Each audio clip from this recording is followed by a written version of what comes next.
It's not the final reckoning. It's the final ranking. I'll say this, the Mission Impossible franchise is one of the coolest we have right now. We are so lucky as fans to have Tom Cruise continually make these movies just to bring us some awesome stunts. But they go beyond that, right? We love these characters. We understand that this is a family. I got family. But now it's seemingly, we'll see, come to an end, and we're going to rank the 8 Mission Impossible movies. I have to know, what is your ranking? What's the best and worst Mission Impossible movie? And do you have a surprise for number 1? By the way, I love doing these tier lists. If you think I should do more, maybe MCU or Disney live action remakes, drop that like, share this video. Let's get into it. We're going to start with Mission Impossible.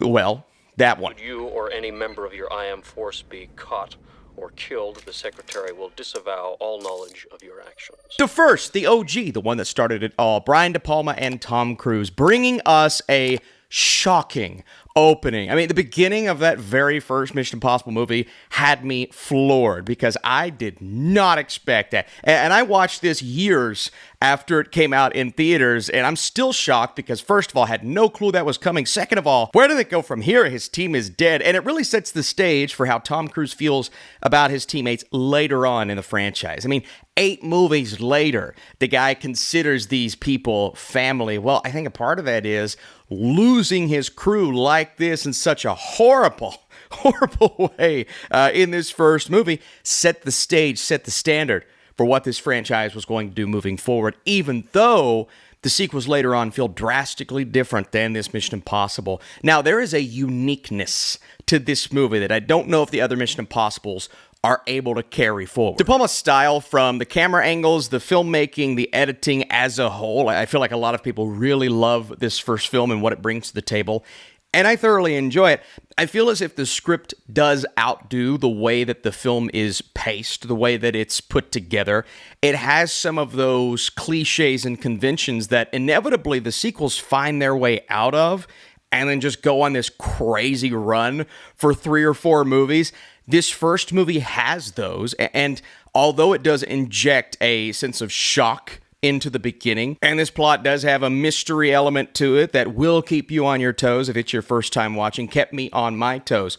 I just didn't feel that unique element that some of the other Mission Impossibles bring to the table. That could be Christopher McQuarrie taking over, I mean, just being a huge fan of his direction, but even Ghost Protocol. Regardless of what I think about his editing, just not being the biggest fan compared to some of these other movies, I still think it's a solid job. But it sets the stage for what this universe eventually, these sequels, turn out to be, and really sets the standard for what Mission Impossible turns into. That's what I really enjoy about this film. Beyond the style, beyond the editing, all of those elements that I could nitpick, ultimately, it creates a fantastic character, an origin for this character in Ethan Hunt that is awesome, delivers that very first stunt that we see, still one of the most special. Us as a bunch of fans trying to figure out how the heck he did that. Whose idea was this? This is awesome. Tom Cruise is willing to do anything, but little did we know we hadn't seen anything yet. So the first Mission Impossible is a really special movie for setting the standard,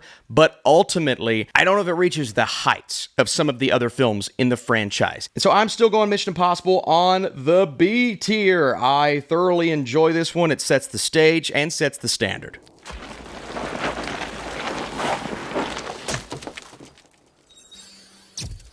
Agent located.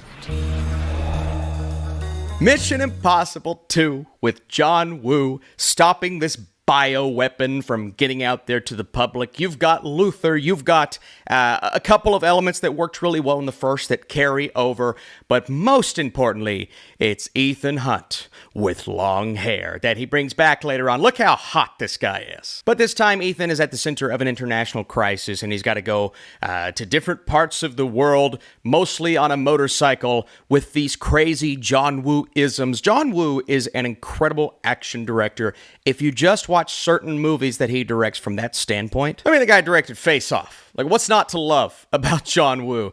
But I felt as if, while rewatching this movie, this was the most out-of-the-box Mission Impossible. And sometimes being out of the box is a good thing. In this case, it just doesn't feel coherent or cohesive with the rest of the franchise. And I'm talking the way it is spliced together, not providing you a story that you care about. And not to say we don't care about the characters. Obviously, we've grown to love Ethan. Luther is a fantastic addition. We know some of these elements work, and I believe this movie has more small victories than people are willing to give it credit for. There's not a big set piece or one overly memorable element like there is in pretty much every other movie, or like the third film, you've got the villain and Philip Seymour Hoffman.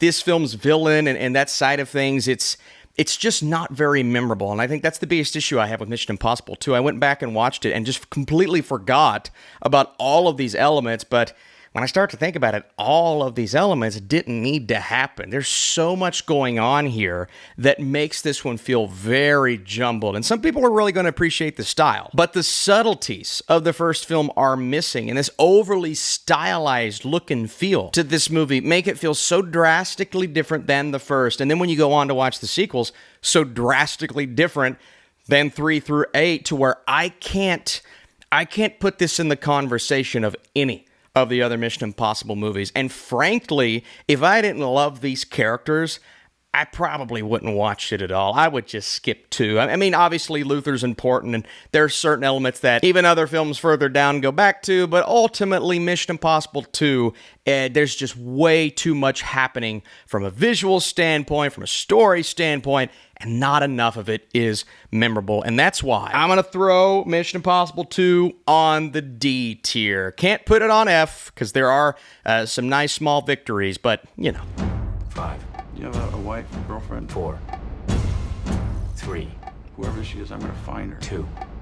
I'm gonna hurt her. All right. Mission Impossible 3. So I'm going to spoil my list a little bit here.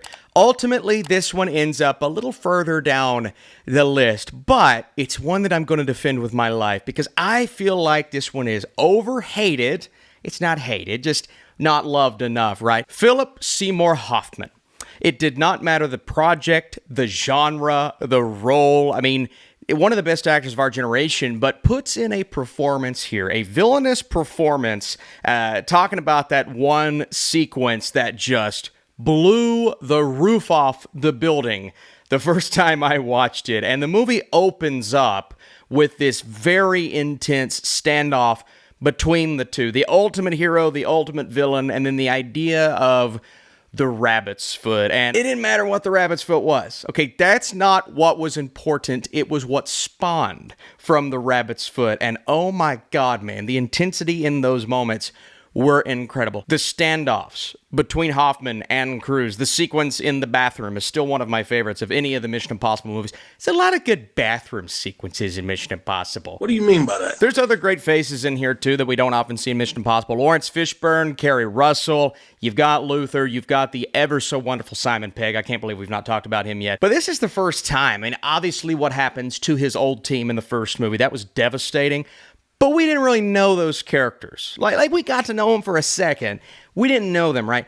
This time, it is someone that in this film, we grow to know, a relationship that we see progress. Ethan finally finding some happiness, and then all of a sudden, that's stripped away from him. Now, we know how it ultimately pans out, but in the moment, while you're watching, you're thinking, I can't believe he's actually doing this. And I can't believe Philip Seymour Hoffman is in this movie because he elevates it and makes it so much better. I thought Abrams brought a little style to the table that was distinct and different. The movie as a whole has a lot of style, but in terms of what you expect from this franchise, it does feel like it is not directed by the same guy that goes on to do numerous sequels, right? It was different, and that was interesting. As a whole, this is probably, of the 3 films we've talked about so far, the least complicated. I also feel like this is one of those Mission Impossible movies where you can feel the length of the film maybe a little more than even the first one. That said, I enjoy this one far more than the second. I mean, way more. And even more than the first. I have a better time rewatching Mission Impossible 3 than I do 1, and I think there's a little more emotion attached to it. And of course, that villain. And so I know a lot of people will disagree, but I'm going to put Mission Impossible 3 on the A tier. This is an A tier film for me, and I just love going back and revisiting it. I find it to be underrated. An hour ago, a bomb blew up the Kremlin.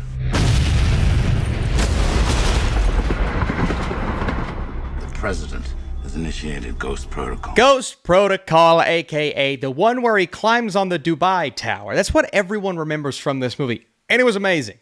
Watching that on the biggest screen I possibly could back in the day. I mean, that was one of the coolest things I ever did as a movie fan. It moved me on a level that really got me kind of hooked on this franchise. Prior to Ghost Protocol, I liked the franchise pretty good. It's got a little better with some of the films, but Ghost Protocol got me hooked. First of all, where's Jeremy Renner been since these couple of movies? Like, I need more of him immediately, even though we might not get another one. I think we will. But I like what Brad Bird brought to this world, man. He does a nice job of seamlessly integrating the style that he has in his animated universes, his worlds that he has created via that art form. That beautiful spy feeling that The Incredibles 1 gives you while you're watching, I felt that while I was watching Ghost Protocol. And just like some of the other sequels, it's a little different from number 3. It's very different from number 1. If you go and watch Rogue Nation, it is so distinct compared to those. There is a style to this film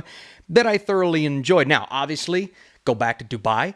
That's the best part. When Tom Cruise is scaling a giant tower, you want to watch, you can't look away. Also, if you feel that strongly about it, why isn't it your favorite? Well, outside of the Dubai sequence and some of these stylized elements that I thought were really cool, it has all of the Mission Impossible trademarks. You love the team with the addition of Jeremy Renner. With this one, when the plot is plotting, it's not as interesting as some of the other plots. If I'm saying the word plot a lot. It's just not quite as unique as some of these other Mission Impossible movies. Yeah, even with Mission Impossible 3, right?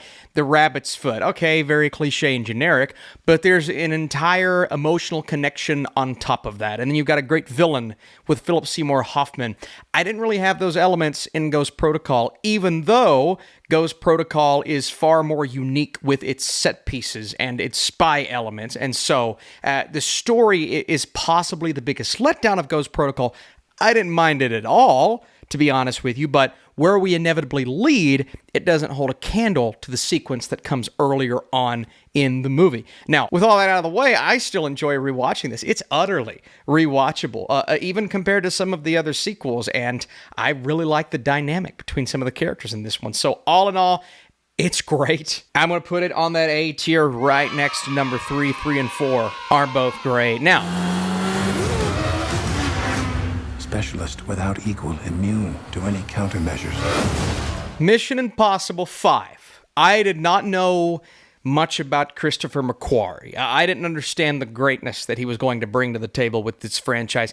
There's a reason why they were going from director to director and then stuck with this guy for as long as they did, because he brought an element to Rogue Nation that was so wholly unique. I mean, just to start us off, the opening of this film is so interesting. The thing I love most about him as a writer-director is he comes in and just keeps you on your toes the entire movie. There are numerous sequences in Rogue Nation. This was the first time that I felt this in a Mission Impossible movie where you didn't really know what twist would happen next. You didn't know where the plot was headed. There are reveals, whether it's, taking the mask off literally or figuratively, what's happening with the villainous plan. The Syndicate was the coolest addition to the Mission Impossible franchise because it elevated the stakes on almost every level. And then once you got started on that mission, you were in, man. And I was so in with this movie. What's going on with Jeremy Renner and Alec Baldwin were great, but it's the introduction to Ilsa Faust. And Ilsa was, in my opinion,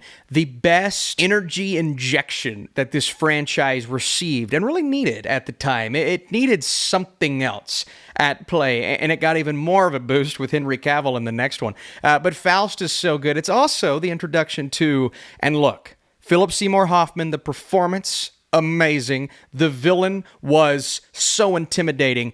This villain is my favorite villain. I believe Sean Harris as Lane is one of the most intimidating, calculated, and cold villains we've ever seen in an action franchise. I mean, what he does in these two films, it's astronomically more impactful than some of the other villains we've seen in other movies. Obviously, Philip Seymour Hoffman was amazing. But I think back to Mission Impossible 2 and even in Ghost Protocol, the villains weren't that impactful. In this film, Harris's presence, that's intimidating, man. You're missing.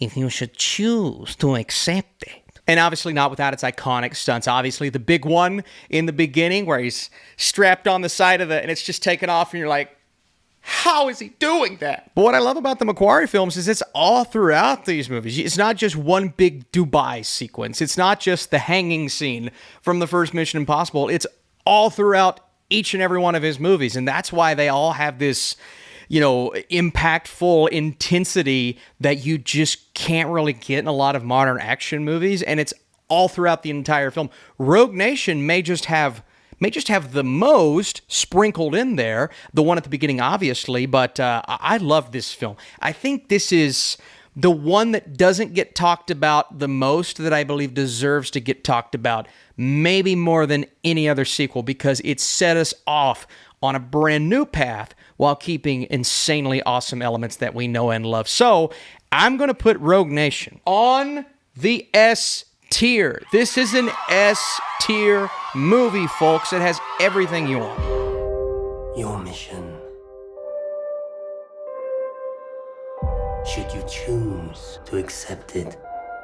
But what has everything you want and more? What has the CIA going up against the IMF and Ethan is running out of time? The fallout of all of his good intentions is now. And that, folks, is Mission Impossible Fallout. Ilsa Faust, great addition. Henry Cavill as August Walker, Mr. Sexy Mustache Man. That was a good addition. People were mad at Justice League for having a very obvious CGI upper-lipped Henry Cavill, and I'm thinking, you know what, if it's for that mustache we got in Mission Impossible Fallout, it was worth it. And we got the Snyder cut anyway, but it was worth it, man. This was such a great addition to this franchise. It all started with this thing. When he did that thing, I mean, the guy locked and loaded his fists. That was spectacular. And Fallout, takes the idea of Rogue Nation, all of these cool little mini set pieces, the one big giant set piece. You've got so many of those that are bigger and maybe even better in Fallout. Maybe not sprinkled as much as Rogue Nation, but anytime you have it, it is so impactful. But you've also got a lot of hand-to-hand combat. Well, we've had that in the past, right? But the bathroom fight sequence, it's not just a big grand stunt showcase anymore.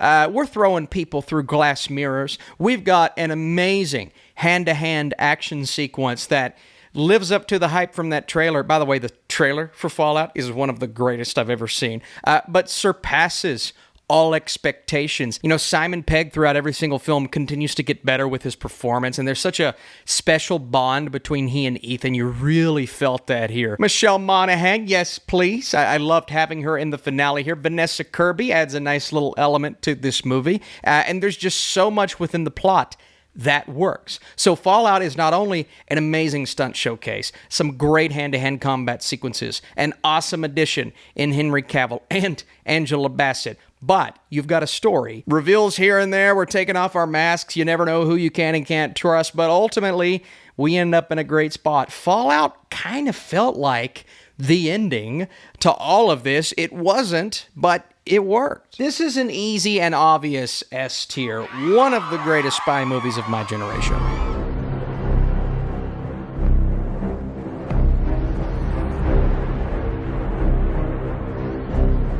Now, I want to talk about Dead Reckoning really quick because I tend to give this movie more kudos than others. The biggest detriment I have is something that we've been able to apply to numerous movies as of late with the first Spider-Verse, go back a few years, Infinity War. It is a clear and evident part one.